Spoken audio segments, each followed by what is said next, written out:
dazu benutzen wir 0,5 Gramm Frischhefe, bitte abwiege, und das vermischen wir mit 490 ml kaltes Wasser plus minus 20 Gramm Bassinage Restwasser zur Seite stellen. Fängt am besten an mit 450 ml und gibt dann den Rest langsam dazu. Das Ganze ein bisschen aufschlemmen. Das Salz kommt erst ganz zum Schluss hinzu. Dazu kommt unsere Körnermischung, unsere Samen und normal unseren Vorteig oder Sauerteig. Da habe ich allerdings vergessen, das mache ich dann später noch dazu, das könnt ihr dann sehen. Bei dem Vorteig habe ich noch ein bisschen Sauerteig untergemischt, das waren 20 Gramm.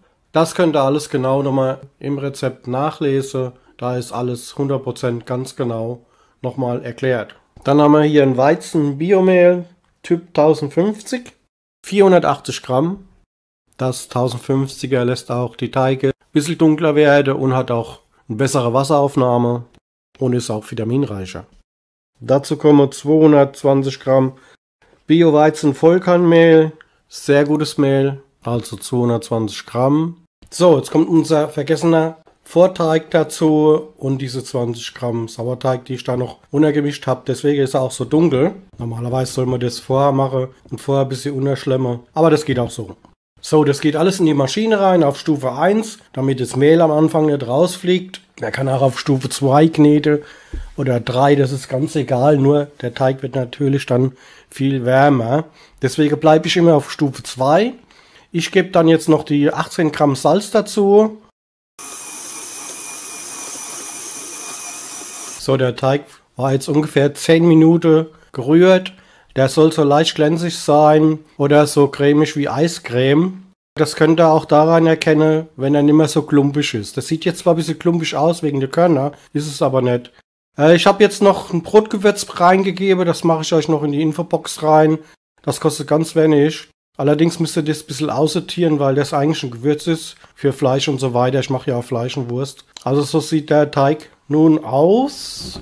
So, nach Ende der Laufzeit von ca. 10 Minuten nehme ich mal ein bisschen Olivenöl und schmiere meine Box ein bisschen ein. Da klebt das Brot nicht so drin. Da geben wir jetzt mal hier rein und dann tun wir ihn noch mal ein klein bisschen bearbeiten. Schläge ihn ein bisschen zusammen, forme ihn mal so ein bisschen.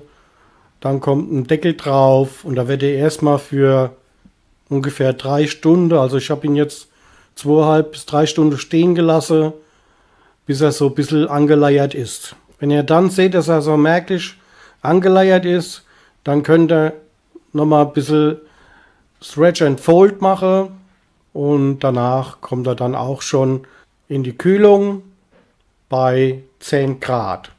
Und da bleibt der 8 Stunden lang. Zwischendurch durch den Teig, wie ihr jetzt seht, immer ein bisschen falten und zusammenlegen.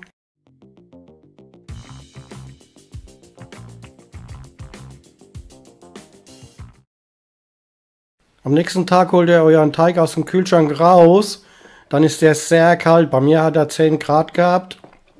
Und da muss ich wirklich jetzt dann 3 Stunden abklimatisieren lassen. Nach diesen 3 Stunden hatte er 18 bis 19 Grad.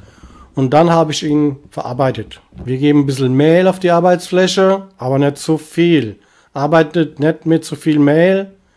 Das Problem ist, er kriegt den Schluss nicht mehr zu. Brotköpfchen ein bisschen mit Trockenmehl mähle. Das sind jetzt allerdings Brotköpfchen mit Holzschliff. Da klebt gar nichts mehr. Da könnt ihr mal bei mir im Shop gucken. Da bekommt ihr das. Und dann forme ich mal schon so ein bisschen zum Teigballe und ziehe den dann immer so ein bisschen über die Arbeitsfläche. Da kriegt er eine richtig gute Strämme. Allerdings dürft ihr da nicht zu viel Mehl nehmen. Schon funktioniert das nicht. Weil der Teig soll so auf der Arbeitsmatte ein bisschen kleben und dann zieht er sich richtig stramm. Und das ist sehr wichtig. Jetzt forme ich da noch ein bisschen, da kriegt er auch noch eine gewisse Stremme. Und dann tue ich das mit dem Schluss nach oben ins Brotköpfchen lege. Und wie gesagt, wenn ihr jetzt zu viel Mehl habt, dann könnt ihr das schon nicht mehr machen, weil das hält dann nicht zusammen. Ich mache es heute nicht so schwer, mache es ganz einfach. Und beim nächsten Mal werde ich das ein bisschen ausführlicher alles erklären. Bekommt ihr jetzt beim Rossmann 2 Sorten. So eine Haarhaube ist das. Kann man auch nach oben ziehen, da klebt auch nichts mehr. So, jetzt kommen wir schon in die Stückkarre.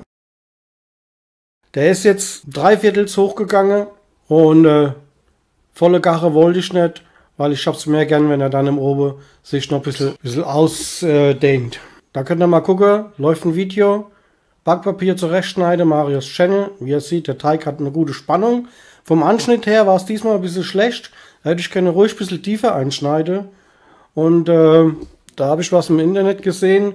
Das wollte ich dann nachmachen. Das hat dann nicht so geklappt, aber vom Geschmack her hat es auch nichts ausgemacht. Jetzt stelle ich mir mal 50 ml heißes Wasser bereit. Schieb mal das Brot rein und schwade mit 50 ml Wasser. Wir heizen auf 250 Grad. Ungefähr 10 bis 15 Minuten, dann gehen wir mit der Temperatur runter auf 230 Grad und backe für ungefähr 50 Minuten das Brot fertig. Da kommen sofort noch 50 ml Wasser hinzu und ja, so sieht's aus. Geht nochmal gut hoch, also der hat jetzt so eine Mittelgache gehabt und das wollte ich auch. Also so sieht schon aus, tolle Kruste, tolle Krume. Ich habe gebackt für 50 Minuten mit Umluft auf der zweiten Backblechstufe. Ich habe das Brot jetzt mal aufgeschnitten. Schaut es euch an. Ich habe es auch schon probiert. Es ist wahnsinnig lecker. Bis jetzt mein bestes Brot vom Geschmack her. Also unglaublich lecker. Dann ich sag mal wieder Tschüss, bis zum nächsten Mal. Ciao, ciao.